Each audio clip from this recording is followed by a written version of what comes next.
Unfortunately, Nigeria does not have a National Assembly. No, we do. We have the Senate and the House of Reps. Okay, in your opinion, what we have today is Tinubu's daycare. It is a daycare for Tinubu's children. And don't take my words for it, take the words of the Senate President, Godswill Obodagbabio. He said he read the letter inviting them by the wife of the president. He said the first lady said we should come and have dinner with her. This is an invitation from a mother to her children. So are you aware that Akpabio is Madam Remi Tinubu's son?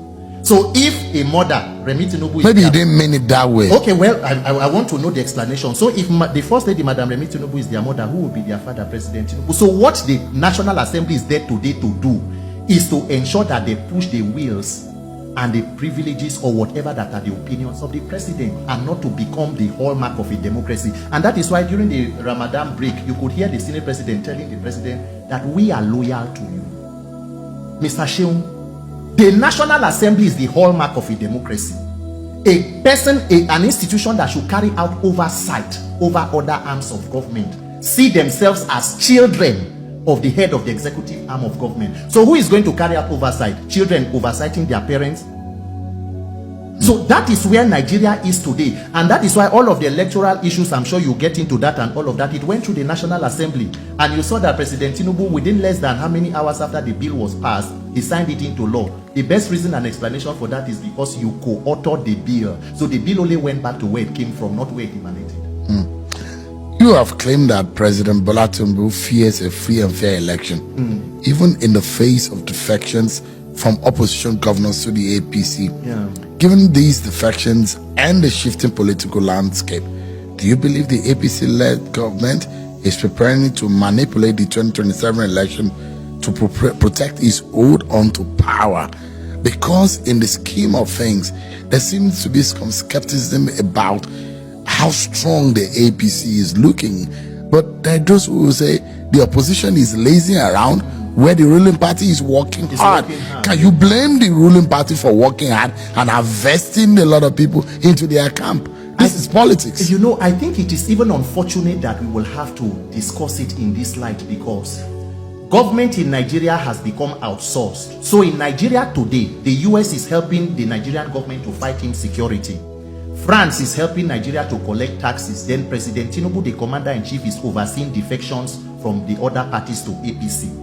Let me make it clear, as I have said on other forums, if there are free and fair elections in Nigeria today, before 1 p.m. on election day, the defeat of President Tinubu and his APC gang will be announced.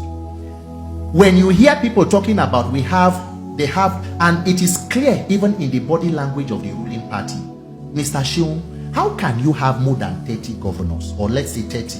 No, the Adamawa governor has joined, so it is going to about 31 or 32 now. You have the entire National Assembly standing upon the mandate which they shall collapse. You have the judiciary, I mean, they were singing on their mandate when you went there, so they are probably also on the mandate. INEC is the only unofficial person standing on the mandate. You have law enforcement, you have the DSS.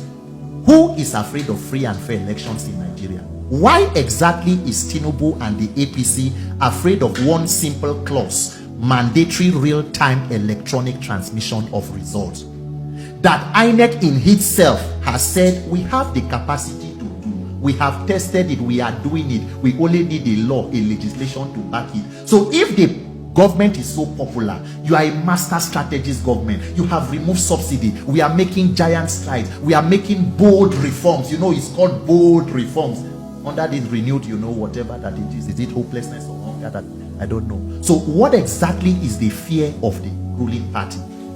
If Nigeria has one man, one vote, the APC has 30 governors, that is 30 votes. Why is it important that when people defect, somehow it changes the calculus of a particular state? Mr. Sheung, if the Rivers State governor then in 2023, Nyesom Wike, had not supported the current president, are you sure that the election result from Rivers State would have been different? Remember, with the benefit of hindsight, that in 2015, Buhari versus Jonathan won Rivers State with more than about 1.4 million votes. Fast forward to 2019, Atiku versus Buhari. Atiku won Rivers with about 420-something thousand votes, less than 450,000. Let's move 8 years down to 2023. Atiku, Obi, Kwankwaso, and President Tinubu. The person who won with less than 250,000. In fact, the results are not even clear. What happened? Did the electorate in Rivers State shrink with 8 years, or there are political actors who influence what happens, like we saw in Obiako, which the BBC has investigated? What the APC is setting up is a rigging machine, and the whole idea is simple. All of this confusion you see is part of the strategies to ensure that there is maximum voter apathy. With what you saw in Edo with the attack on ADC and Peter Obi, let Nigerians be cowed into fear. Ensure that less people or fewer people come, buy votes, write results, and do what you can do, the shenanigans. Nigerians must resist it, because if the people come out to vote, this government is out.